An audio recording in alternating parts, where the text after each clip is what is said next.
Well, hello, everyone. Welcome. I am Dr. Andrew Neville, and we're just getting set up for our live Q&A. We're going to be talking about adrenal fatigue and everything that it's associated with. And my goodness, it's a lot. Adrenal fatigue is probably one of the most common, despite the controversy, yet most misunderstood conditions that's out there, even by people who think they know what they're referring to when they talk in terms of adrenal fatigue.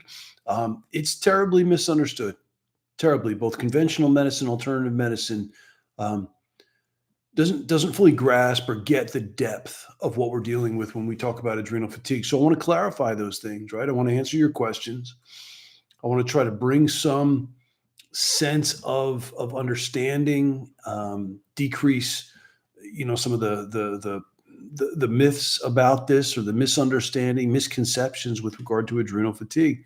So let's get after it. Welcome. If you have a question, by all means, submit that question. I've got a big list of questions that I'm going to be going from that have been submitted to me previously. So, but when you're live, by all means, give us that question. So I just got to go through a couple of housekeeping things before I get into everything. I want you to recall that this information is for educational purposes only. The content is not intended to substitute for medical advice, diagnosis, and treatment. Always seek the advice of your medical doctor or healthcare provider with any questions you have regarding a medical condition. That said, I will do everything I can to answer your questions with regarding adrenal issues. I tend to try to just stick to speaking about things that I'm well versed in, so we'll stick to that. If you are a current patient, welcome. It's great to have you here. Submit a question if you have a question. I'll have to put it at the end because this conversation is much more so for the public and for everybody else out there. If you're in one of our programs, you can always reach out to the coaches and talk to them. You can talk to them on one of our group calls to get those questions answered. But if there's time, I'll fill in and hang out because you might, hear something differently than you've heard throughout the educational modules. So stick around for sure and welcome. And let us know as you join in, let us know where you're joining from. We're always curious. We got patients all over the U.S. as well as international.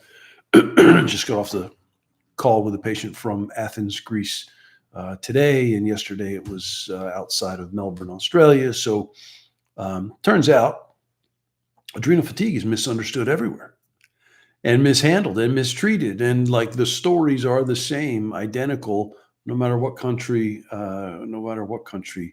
we're in. So we've got patients all over the world. We got some international programs as well.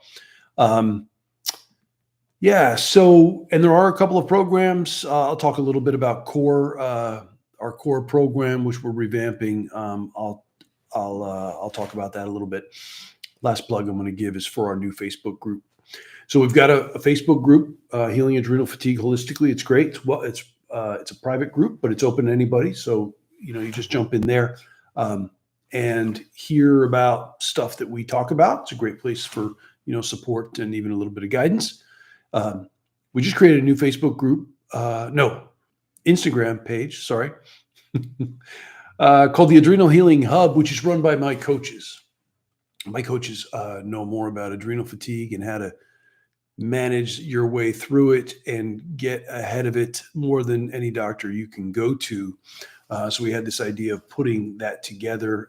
They had this idea of putting that together, getting out there, talking about, how they live with it, how they work with patients and life and tips and tricks. And so they got videos and, posts and things like that. Adrenal Healing Hub. So by all means, check them out. A great source of information. My coaches are amazing. Best part of my day is when I get to meet with them and talk about patients. All right. So welcome. And without further ado, just trying to confirm we're live everywhere. It looks good. Okay. Okay. So here we go. Emma says, please explain the connection between women who have low thyroid, low or zero sex hormones, and adrenal fatigue, high adrenaline, low cortisol. All right, that's a great question, Emma. So one of my phrases, or one of the things I talk about quite often, is treat the why, right? And what I'm also encouraging patients as well as practitioners to do is ask one more why. Okay, so if you've got low testosterone or low estrogen, why? Like, why are those hormones low? Well, there's a problem with the ovaries, right? I guess you could just replace them, but why are those hormones going to be low? And one of the main issues with regard to that is going to be that stress physiology, right? Jump into fight or flight, that stress hormone goes to the hypothalamic pituitary ovarian axis and suppresses it.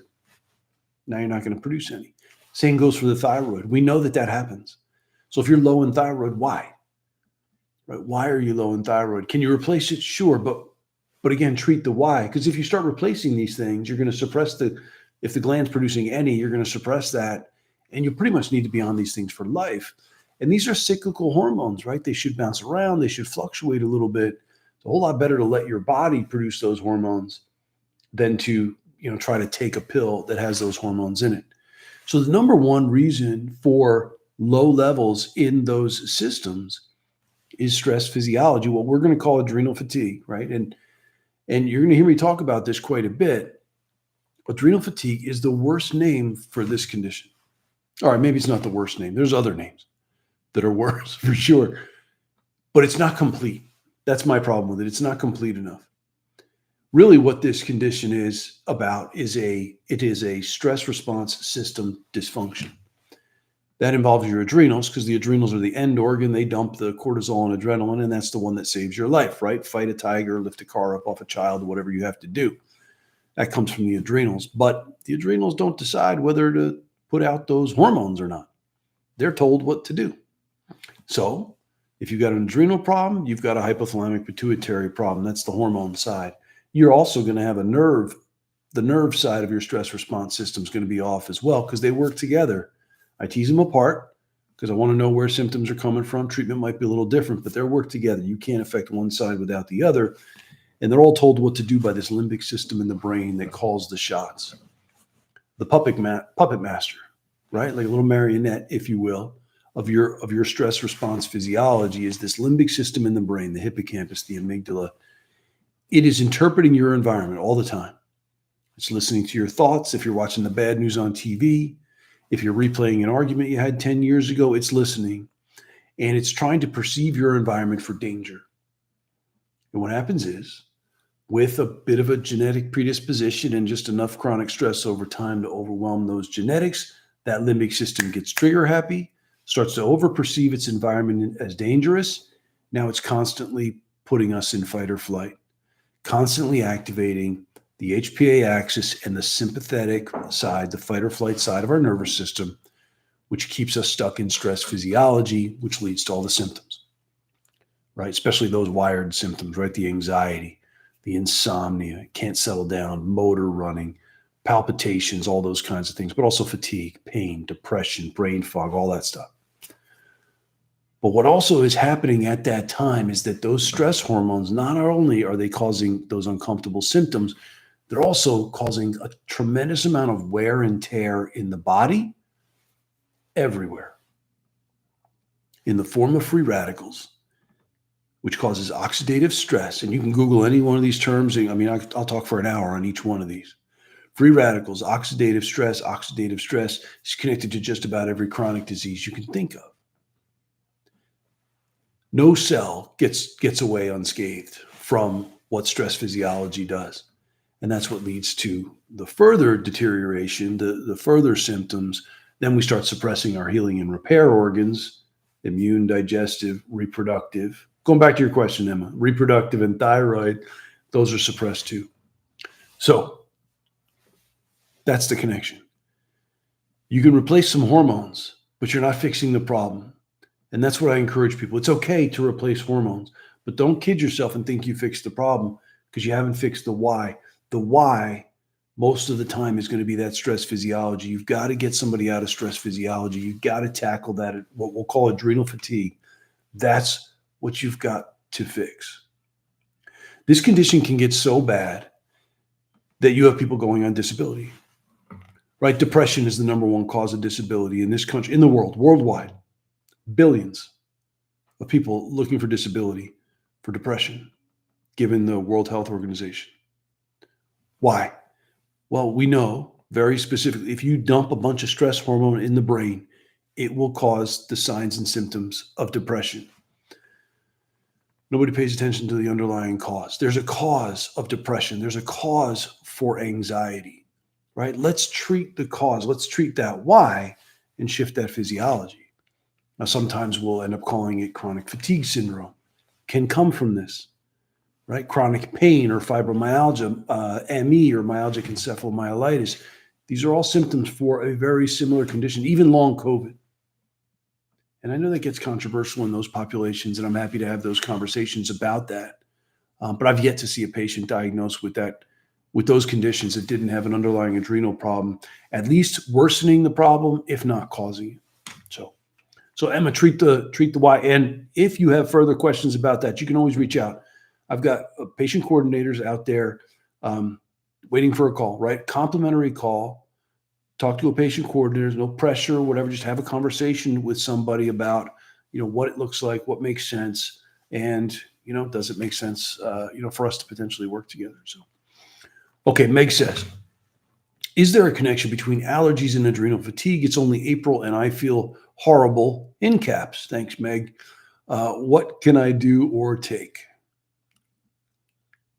Give me the pill, right? Give me the supplement. Give me the pill.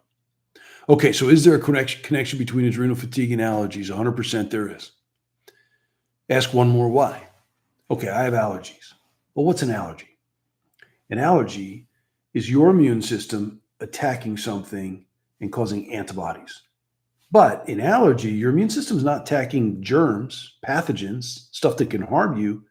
It's attacking pollen, ragweed, dust, dander, gluten, dairy. Why on earth? Why would your immune system attack something that is non-harmful? That's a problem. What does that mean? That means the immune system is making mistakes, which it always does, by the way. It's just not catching those mistakes and neutralizing them, making mistakes, not catching them. Now you're developing full-on antibody reactions to stuff that's harmless. Talk about a waste of energy, which also promotes inflammation and, of course, all the nasty symptoms that you get from that. But that's a problem with your immune system. So should we treat that? Nope. Maybe. Ask one more why. What is the why? Why would your immune system behave this way? What controls the immune system? Well, I'll give you 3 guesses, and the first 2 don't count. It's that stress physiology, right? We know specifically when we're in stress physiology, those stress hormones go to the immune system, cause it to shift, cause it to increase antibody production, and suppress that regulatory part of the immune system that's supposed to catch the mistakes. We know that happens. So fix that. That's the connection. That's what you want to fix. What does that? It causes histamine reactions, right? So all my patients have histamine issues, things like that. I recommend, so vitamin C is one of these basic things. I know you said, can I take a pill, right? So yes, there's more to this, Meg. That's what I'm trying to hammer home a little bit. Like fix the whys, but can you take supplements? Yes. I mean, there are natural antihistamines. Vitamin C is a histamine scavenger. I use vitamin C in just about every one of my patients.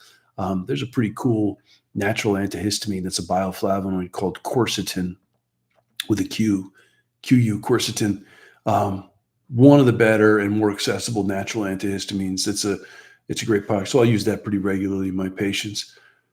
But fix the why. Because when I do fix the why, I see food allergies go away. I see environmental allergies go away incrementally over time, even though we didn't pay attention to them. We didn't do skin prick stuff. We didn't do desensitization drops or anything.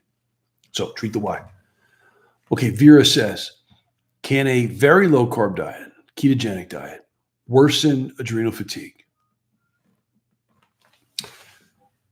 Okay, so by the letter of the law of the question you just get, I'm going to say no.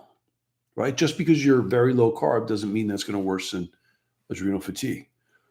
What the adrenals do, and you want to go back to, okay, so what are the adrenals? The adrenals, number one job, cortisol's number one job is to control your blood sugar.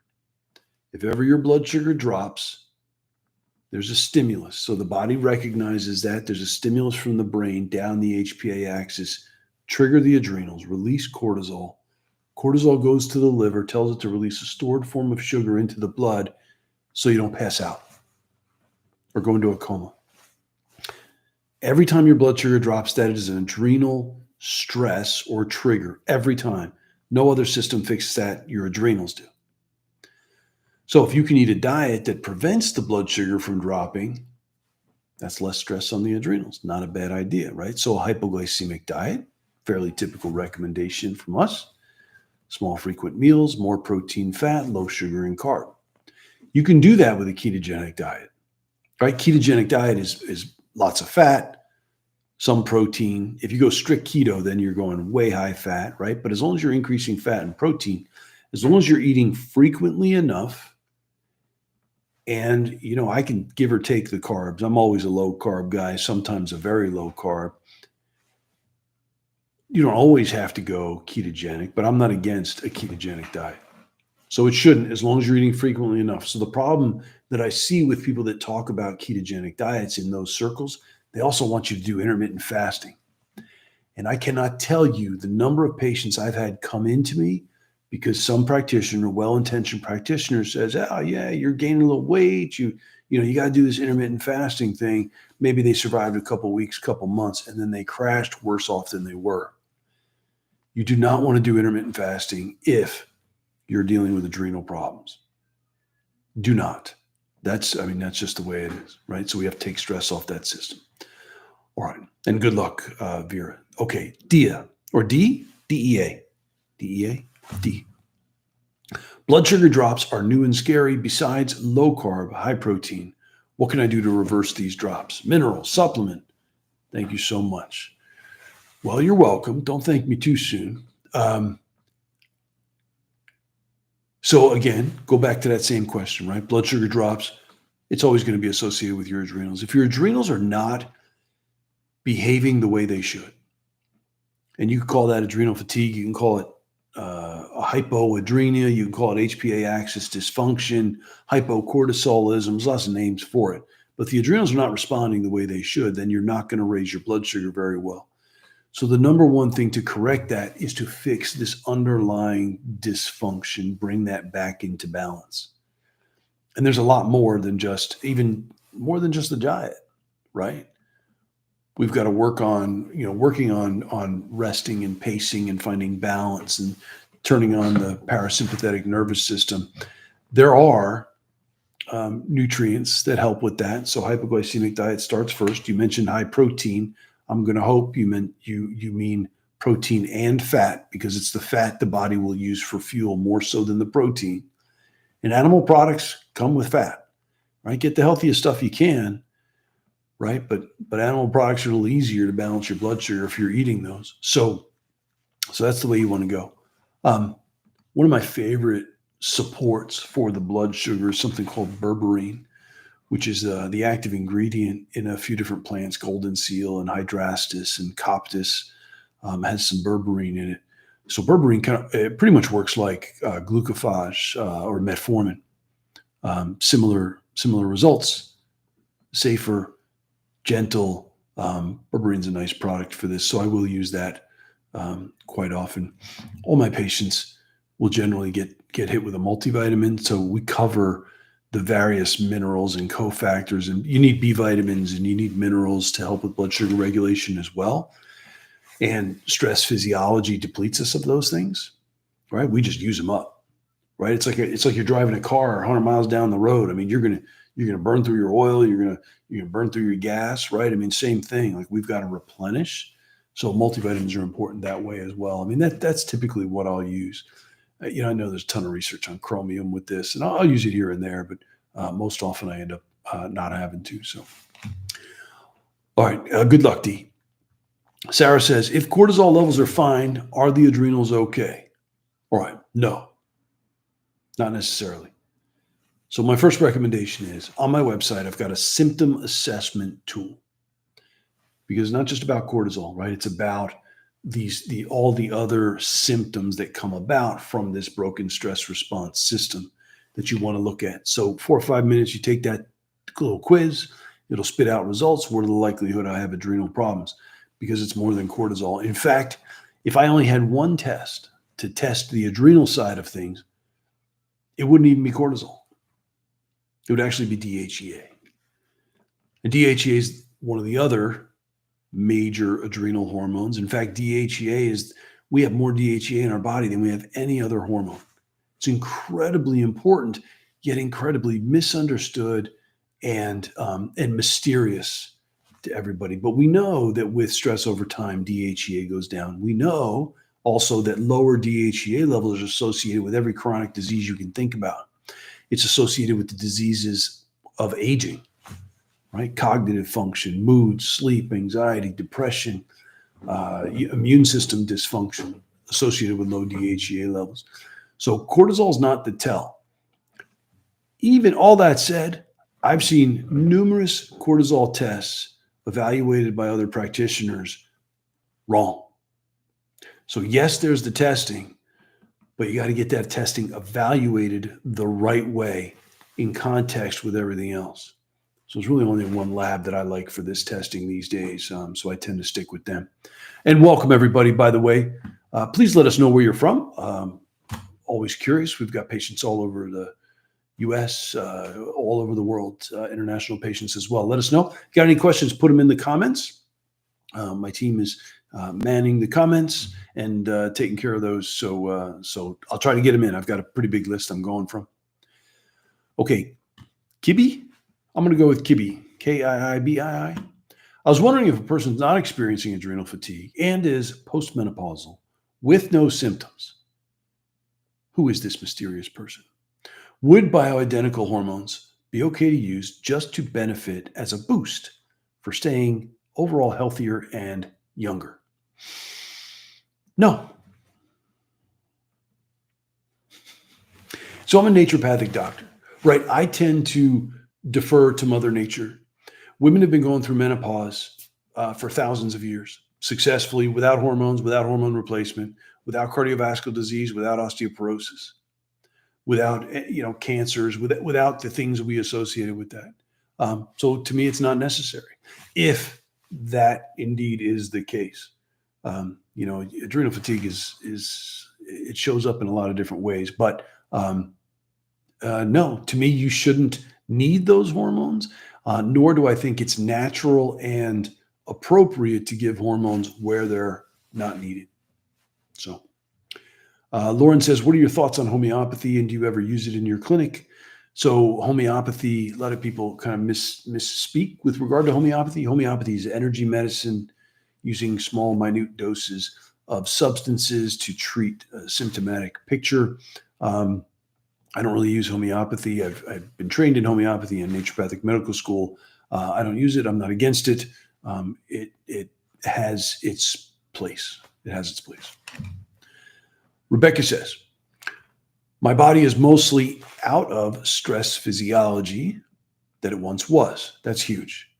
That really is huge. I mean, that's a big step, Rebecca, being out of stress physiology, because what that means is you've turned off the damage that comes from stress physiology, and you have to now have turned on the healing and repair side of your physiology. So that's a huge step. Good for you. However, there's always a however. In certain moments, like if I go out to a shop, it switches itself on. Are there things I should do in this moment? Some relaxation exercises are not practical in the middle of a shop. That is true. That is true. So what it says is you're shifting, but the limbic system is still over-perceiving your environment as dangerous, right? Or it's just easily overstimulated, because it's not just the limbic system that gets sensitized. Even our senses, the sensory nerves, get trigger happy. So my patients, like they walk into one of those big box stores or whatever, right? There's these bright lights, loud sounds, there's activity, there's toxic smells and fumes from people and new products, things like that. That overwhelms our senses, and that experience is enough to trigger fight or flight in some people.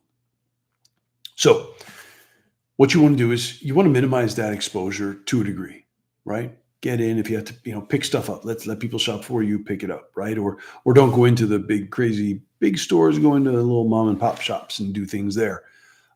If you can't do that, there's a couple things you can try just by walking around pushing a cart. I mean, you can do a 4-7-8 breath, right? In for 4, hold for 7, out slow for 8. You can do a physiologic sigh, 2 rapid inhalations, an over inhalation and a slow exhalation. And people, they don't necessarily have to see it, right? It's simply one of these. So, ready?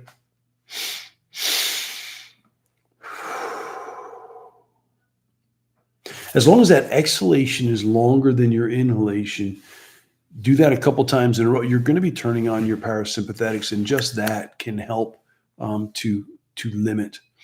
And I'll also, sometimes I'll use supplements like CBD or Cerephos or things like that to proactively, right? Or like if somebody's going to go on a flight or something, which is stress inducing, sometimes you can use a couple things that help to modulate the HPA axis a little bit and dampen that system. So, but that's good. Sounds like you're healing, still trigger happy. And that's how it works. Even in our programs, as we shift this physiology, and this physiology doesn't want to shift. You got to remember that this is a deep inherent part of your physiology, right? Deep in the central nervous system is where it starts. We are far better at fight or flight stress physiology than we are rest and digest. Right? I mean, and it's hard to turn that off. Like if we were better at vacation mode, we all would have died out thousands of years ago, probably. Right? So it thinks it's protecting you. Your limbic system thinks it's protecting you. Like if we were still living in the plains of Africa where there was a lion, you would live. Right? Because you would detect that lion far, far ahead of somebody else, right? And you'd get going and somebody else would be lunch, right? Problem is, we're not in the plains of Africa where it's pretty chill, I guess, most of the time, except for the occasional lion, right? We live in a world now that is bombarding this system left and right, keeping us hypervigilant. That's what we have to protect for. That's what we have to shift. Pardon me. Okay. One moment. Shade Viking. Doctor, if I take DHEA, will my body stop making it or need it every day because it will need to rely on something? It helps me greatly, though. I don't know if I can take it and then stop while I get withdrawal. So any hormone works that way, except DHEA. But if you take cortisol, you take thyroid, you take ovarian hormones, that gland is going to stop making that hormone, because there's receptors and there's feedback mechanisms and all that stuff, which I'm not going to get into. Those feedback mechanisms they aren't there for DHEA. So DHEA is safe that way. You're not going to get suppression. I will use DHEA in my practice. I'll use pregnenolone more often even, but both. You can use both as supports. The big thing is you don't want to be dependent on. These can offer support, and that's fine, right? That's okay. But you don't want to be dependent on these things. And if you are, it means you're not yet. You haven't fixed that underlying problem. So that's the biggest thing. You have to fix that underlying problem. When you fix that underlying problem, then you can successfully get off these hormones. And that's certainly, that's what we do in our program all the time. I will always add these various supports. And sometimes they can make us feel better. They can make us feel stronger. But I always caution people, like, you might feel a little energy from that, but don't kid yourself. Don't think it's yours. It's coming from that pill. It's just real easy to overdo it, to overuse our energy, right? So, if you gain 10 widgets of energy, you can use 5, but keep 5 in the bank, right? Try to do it that way. And if you need further guidance and assistance with that, which most people do, and that's okay. There is this process. No, this framework. I don't know what this paradigm. I forget what it is. Where we could just pop a couple pills and take a couple supplements and fix adrenal fatigue.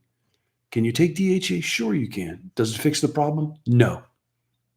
Because if your DHEA is low, for your DHEA to go low, your whole stress response system has had to been on overdrive long enough or severe enough to have now depleted your DHEA, which then affects every other cell, tissue, and organ in your body, causing all kinds of problems. Replacing DHEA doesn't fix that.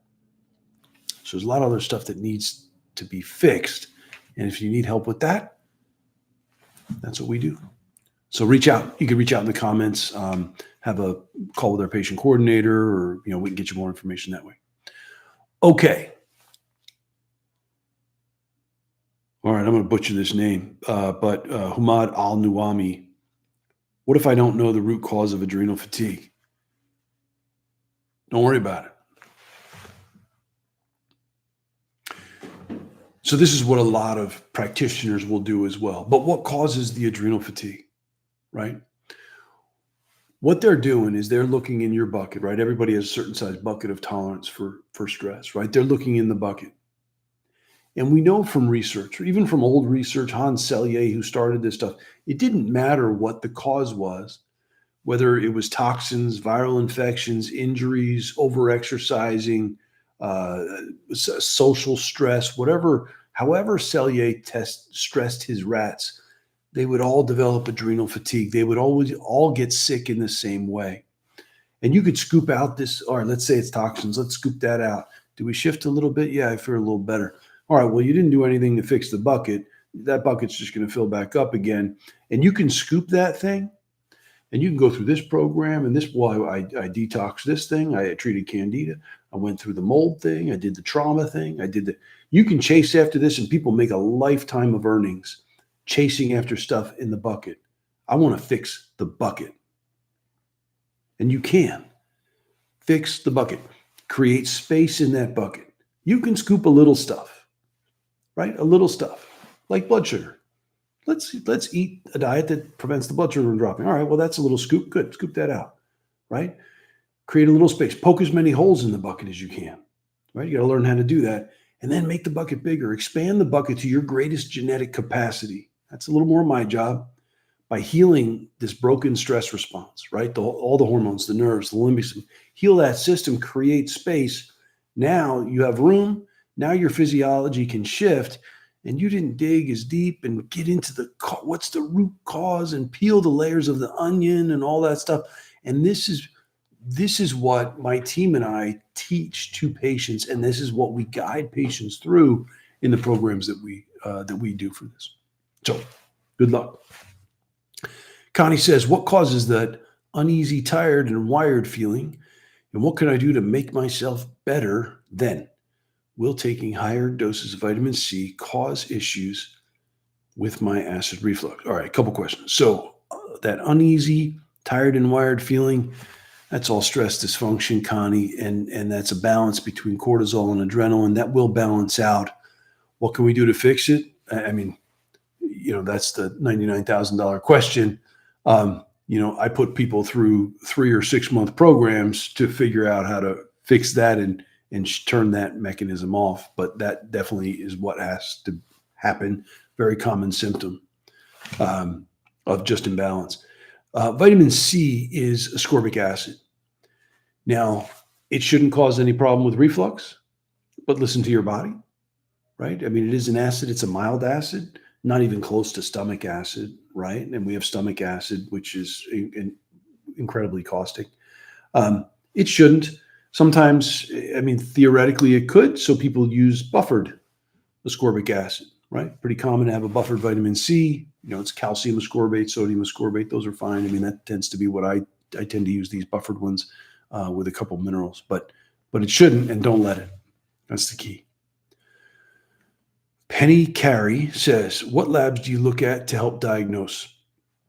All right. So the big way that I want to diagnose this condition is to look at free adrenal hormone levels. And I wish there was more. I wish we could test the pituitary, the hypothalamus effectively. I wish we could test the autonomic nervous system. I wish we could test the limbic system effectively. We can't. But we can peer through the window of the adrenals and figure out what's going on with everything else. Free hormone levels you can get in urine or saliva. I tend to prefer a lab with saliva tests. Now, I also have the incredible privilege of having seen most of my patients go through conventional medicine, tested out the wazoo, functional medicine, even more tests, nicer doctors generally, but even more tests, more expense out of pocket. So they bring their tests to me and they're like, all my tests are normal, but I still feel like garbage. So, you figure it out. So the vast majority of those tests do show normal. If we look at those ranges, I will not uncommonly read between the lines and try to look at more optimal ranges, things like that. But most of that stuff does come back normal. So, I want to do salivary adrenal testing, cortisol, DHEA, and a few other hormones. And you can reach out to us if you have any other questions. Those tests are they're included in the programs that we run. But the lab's important, right? The specific lab that you use is important, and the interpretation is the important. That's the big thing. And the reason, so blood levels, and I've talked about this, like if you ever have any more questions, like, oh, I wish he explained this a little better, go to my YouTube channel, because there's tons of videos on there that I've been asked to talk and explain some of these questions. Blood tests are not good for adrenal hormones. That's just the way it is, right? So you want to get the free hormones. So you want saliva or urine. Okay, Anita says, I'm noticing a big drop in energy after the first meal of the day, which consists with a small amount of protein and fat. Is that common? Any suggestions? So it's not uncommon, but you want to figure out why, right? So for me, as I'm working with patients, the hypoglycemic diet is where I start, because that's, I'm prioritizing dietary intervention. If you've got adrenal problems, you got to control your blood sugar, hypoglycemic diet, small frequent meal, more protein, fat, low sugar, and carb. That is a diet that is more nutrient dense, protein and fat, which most easily comes in animals and animal products. It's a more nutrient dense diet given to a patient where their digestive system is probably suppressed, which can cause what we call postprandial fatigue, right? So fatigue after eating a meal. We can try to strengthen the digestion, but most often I leave that out. I'll give people maybe 3 to 6 months before I start chasing after these, what I would consider secondary problems, all the immune stuff, gut, ovarian hormone, thyroid hormone. I want to fix this underlying problem, because most of the time, if we just stop suppressing those systems, they can kick in on their own. I'd think about things like smaller meals or, smaller, a couple few bites. Again, in the hypoglycemic diet, it is small, frequent meals, right? So small meals, a snack. It could be a couple few bites of something, eat again in a couple few hours. Do it that way. And sometimes you can try to strengthen the digestion a little bit if necessary. So, okay, Kat says, I've heard nattokinase, nattokinase and serapeptidase being something to help adrenal fatigue. What are they? Can they help? Thanks, Kat from Jacksonville, Florida. You're welcome, Kat. So nattokinase and serapeptidase are systemic enzymes. So these are enzymes that just kind of gobble things up. And they can gobble up proteins. That's how people use them for, thicker blood and thrombus and tumors and cysts and things like that. No, to my knowledge, they don't do anything for adrenal fatigue, so I don't use them. Ashraf says, how can we improve the dizziness symptoms from adrenal fatigue? Does sea salt make worse the hypertension caused by adrenal fatigue? Thank you. Okay. So blood pressure strongly associated with this physiology, right? All those stress hormones, they're vasoconstrictors, right? Cortisol, adrenaline, they're vasoconstrictors. And if you dump too much of those and you keep constricting your blood vessels, they can stiffen, they might not let go. Now your heart has to pump against a narrower tube, and your blood pressure can go up. In the beginning phases of this condition, blood pressures are usually low or low normal. That's prototypical. But over time, right, decades essentially, if we're dumping all that stress hormone, that mechanism can happen and the blood pressure can go up. The salt that I generally will recommend for patients, and we got to do this on an individualized basis. Everybody's different, of course. Talk to your doctor and do all that stuff, right? But salt-sensitive hypertension is far less common than we've been led to believe. It's actually based on some pretty bad research where we kind of threw the baby out with the bathwater that way. This salt, right, an unrefined sea salt like Celtic sea salt or pink Himalayan salt, is much less likely to cause any problem with regard to the hypertension.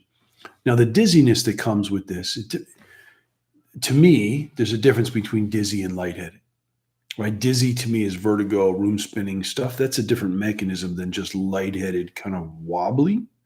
The lightheaded, wobbly stuff strongly associated with the adrenals, usually a blood volume thing, and we can use some salt to try to help with that. That goes back to a hormone called aldosterone that helps us to hold on to salt. So oftentimes, salt is something I will recommend to my patients. I'm a little more cautious. You always want to be conservative, right? Let's be conservative. We're going to make changes. Watch your blood pressure. If you got high blood pressure and you're medicated, just watch your blood pressure as you make changes and don't do anything that makes it worse, right? Now, I also had a patient. I usually share this conversation with people that I know, but okay, so I had a patient, 10 years, hypertension, 3 medications, 10 years. Make all my recommendations. We touch base, we do testing, tweak the recommendations. I see her 2 months later, and she's like, I got good news and bad news. Bad news is I fell and broke my ankle because I passed out. My blood pressure dropped too low, and which I felt bad. Now, I warned her about this, but I still felt bad. And she's like, no, I don't care. My blood pressure is normal, and I'm not on any medication. By doing this underlying work, by treating the why, right, and fixing the underlying reason as to why her blood pressure was so high, she was just jacked up on stress hormone the whole time. Let's shift that physiology, turn off all those vasoconstrictors, and all of a sudden she didn't need 3 medications that she was on for 10 years. Now that's quick. I expect that to happen, but that's quick for it to happen in, I think it was like 3-4 months. Yeah. So I always give that caution. Okay, I am asked to do a little bit of a plug with regard to my core program. I have 3 programs, just so you know. Core Plus, and something called Healing Transformation. And they're very similar. Healing Transformation's with me, 6-month program. Core Plus is with my coaches. The core part is the educational side of the program. So each one of these programs comes with all my information.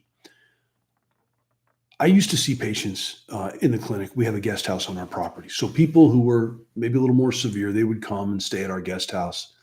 And, we would have conversations. I mean, they'd stay for a couple weeks, couple months. And they'd be in my office every day for a couple months, right? So no stone was left unturned, right? I mean, we get to know each other. I get to know them, and they get to know me and what I'm trying to do. We get to figure out what this puzzle was, and those patients did really well. Most people don't have the resources to get that level of care, which I don't like. So I started working on these programs, and it's a couple variations. The core program, which we're totally revamping now, is the information. So there's no support, right? It's not conversations, but it's all the information, all the advice I used to give all those patients day in and day out. I've either written down or I've done videos on them, explain these concepts, explain the process of healing, what that can look like. So if somebody is self-motivated and can just do what I ask them to do, or unfortunately, if somebody just doesn't have enough money, even for like an appointment with me, like this core program might be for you. We're right now in the middle of revamping the whole thing. It is jacked up and a ridiculous value. And we're going to offer it, not yet, I'm not sure exactly when we're going to offer it.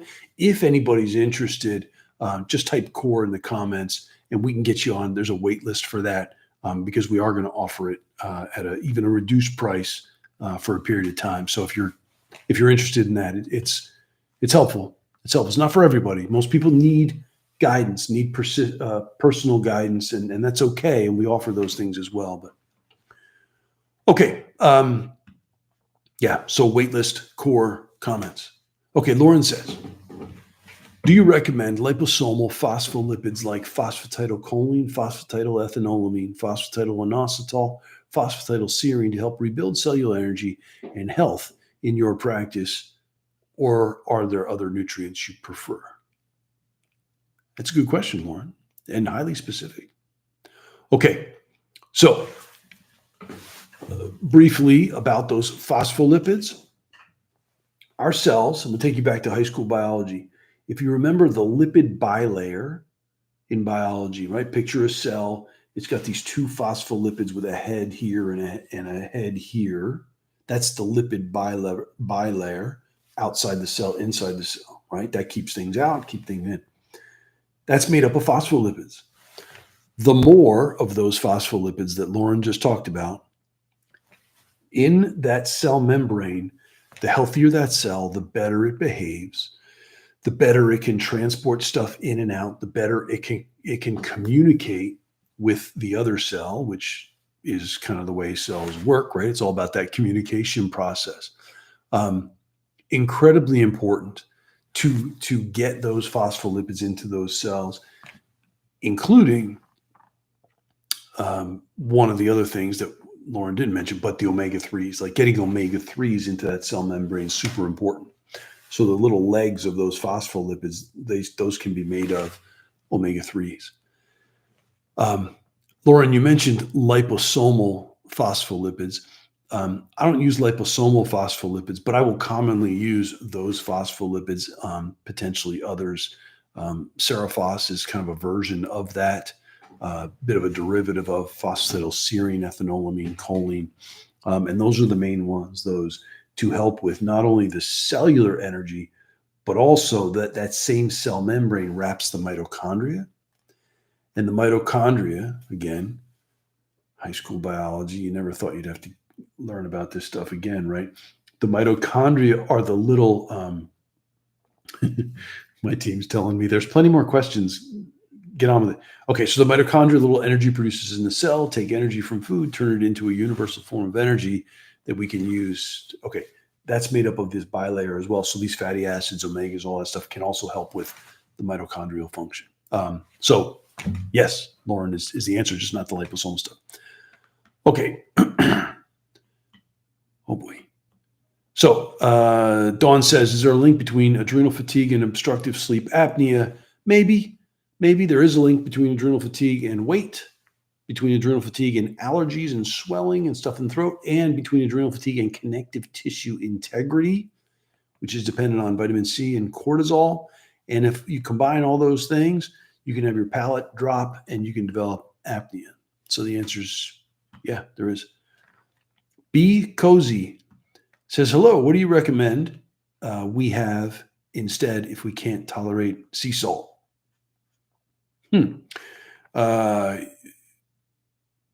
Yeah, so leaning towards, foods with a little more sodium, you can kind of Google a list or, AI a list of what foods have a little more sodium, try to get the sodium in that way. You can try different forms of unrefined sea salt. There are a variety of forms, and I have seen some people not react well to one, and then they've had to try another, and they seem to do okay. So something like that. And depending on whether or not it's the sodium or not, I might use something like Element. Element, which is just 4 letters, LMNT, Element. It's put out by the keto community. I've looked for an electrolyte replacement for my patients for decades, and I've never found one. This is the one that comes closest to the ratio that people need sodium compared to potassium. And it's pretty close. It's like 5-1. So the Element, if it's not the sodium itself, the Element might be okay if it's some of the other minerals.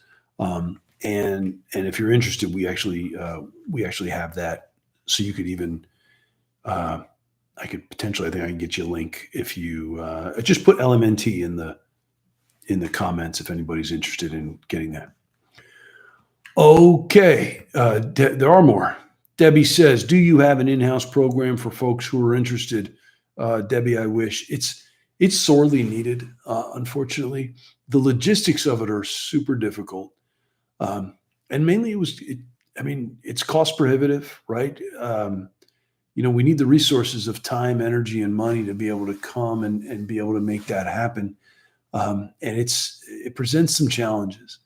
My hope is that some wealthy benefactor will take me up on my offer to create such a facility and have that. But at this point, we don't.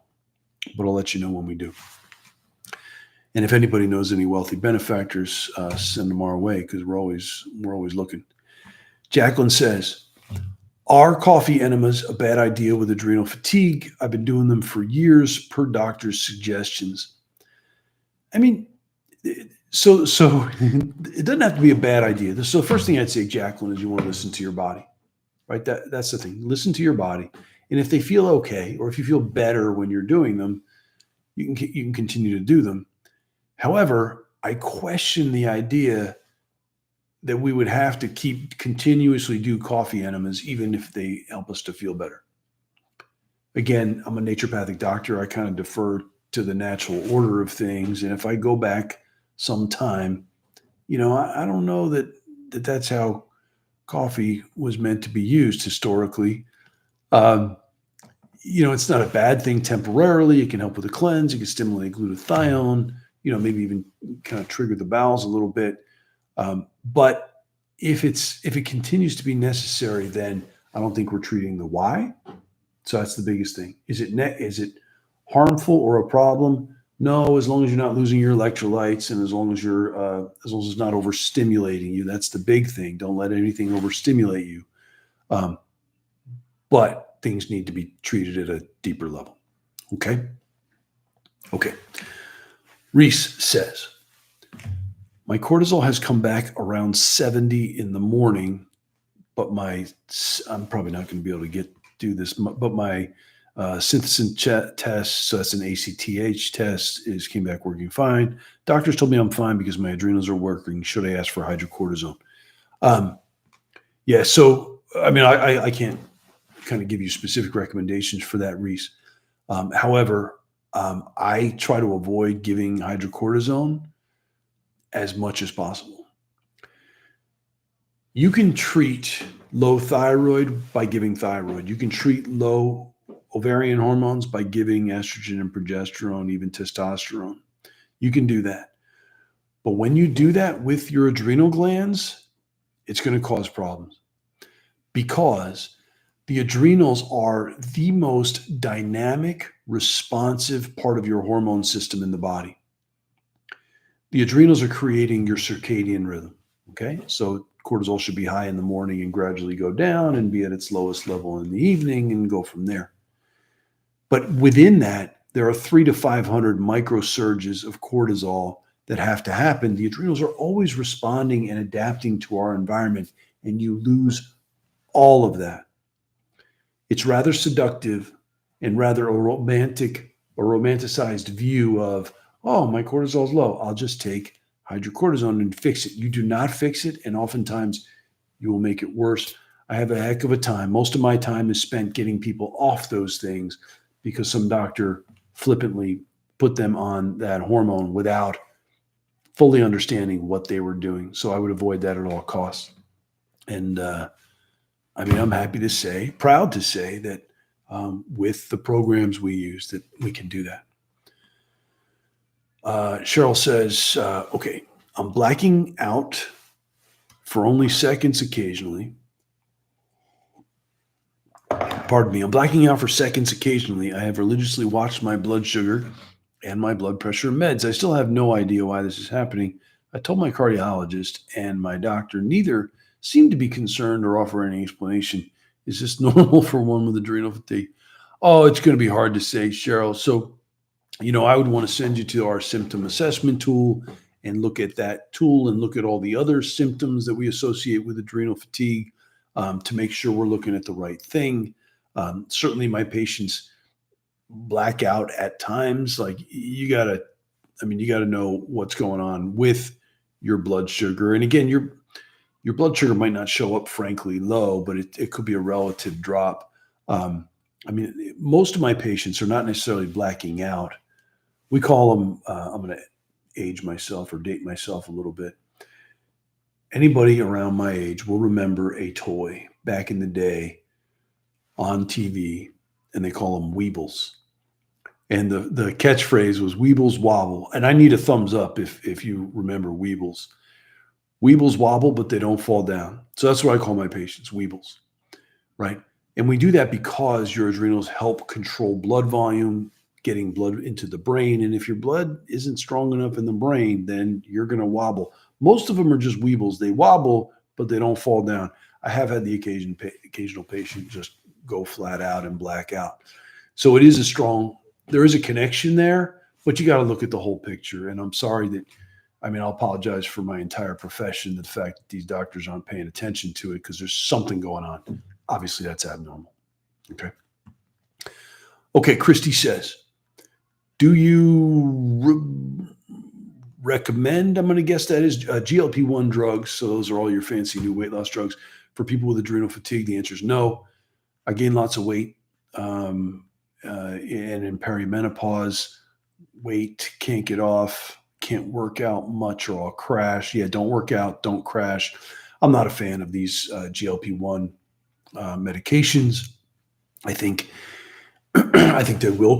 they cause short-term problems, right? And you can see a bunches of side effects, not to mention the cost, not to mention the dependency, not to mention the connections with cancers and things like that.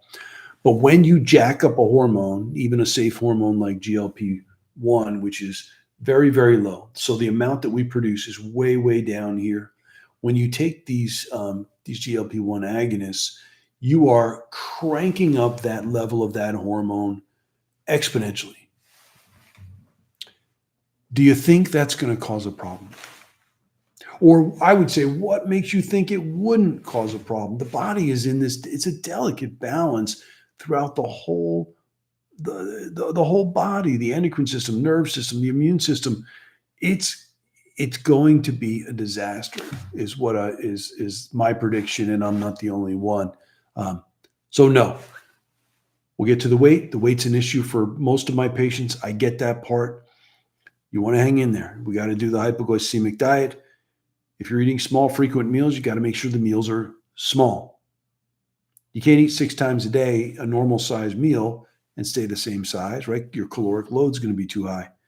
You can't push calories out because that's exercise. So you got to pay some attention to calories in. And then really what has to happen is we've got to fix the broken metabolism, which is what happens to your food in between calories in and calories out. There's metabolism. That's what we have to fix. And that takes some time, but that's what needs to happen. Okay. All right. And good luck, but no, I don't recommend those. Okay. Zachary says, how normal, I don't know if this is fair, but you keep adding questions. I keep thinking I'm getting caught up. Zachary says, how normal is it to have leg numbness and chronic constipation or ED with adrenal fatigue? Been in lots of pain. All right, Zachary. So all those things are not uncommon with adrenal fatigue, right? So the ED is kind of the easy explanation, right? Stress physiology suppresses testicular hormone production in guys. Everybody's libido tanks for guys. It's more obvious with the ED side of things.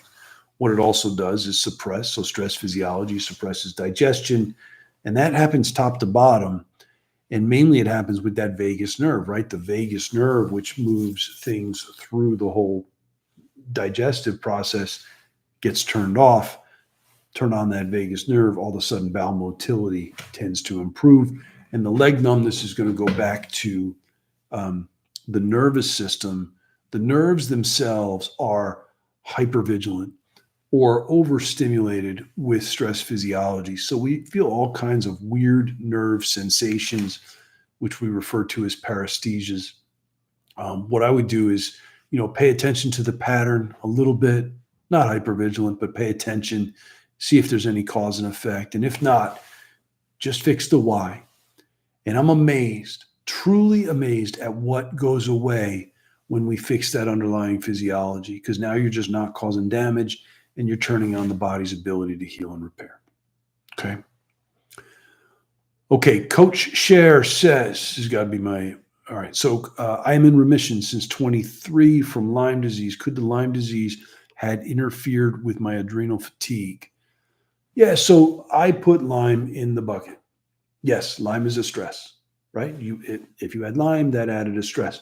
If it became chronic Lyme, then that's a result of the adrenal problem, because the adrenals control your immune system. And if you can't fully eradicate the Lyme, now it's also been chronic Lyme, right? But again, treat the why. But even if it was acute Lyme, yeah, that Lyme is in the bucket. So it added to your bucket. But again, when we're looking at this bucket, we want to create space in the bucket. We scoop what we can within reason. We poke as many holes in the bucket, and then we expand the bucket by fixing the broken stress response system. That creates room. Chasing after Lyme, chasing after Epstein-Barr. That's what they did with me. Let's treat your Epstein-Barr again and again and again. And I'm like, everybody has Epstein-Barr. Why does mine reactivate and nobody else does? My immune system was shot. Why? Right? I'm persistent. I didn't know why I was asking why, but I kept asking why. Why? Stress physiology was broken. Fix that. No need to chase after Epstein-Barr. No need to chase after Candida. No need to go after every single little bit of mold and scrub and get detox and get rid of. We don't have to chase after these things. The body can handle these things when we have space in the bucket. Fix the bucket. Fix the bucket. And remember to follow our new Instagram account, Adrenal Healing Hub. It's where my coaches are on there. They are beautiful people, and they're putting out amazing videos and tips and tricks all about adrenal issues. We'll put the link in the comments below. It was a pleasure. I do everything I can to try to help to educate with regard to all this stuff and mystery and misconception that surrounds adrenal fatigue. Any questions, reach out, okay? All my best, everybody.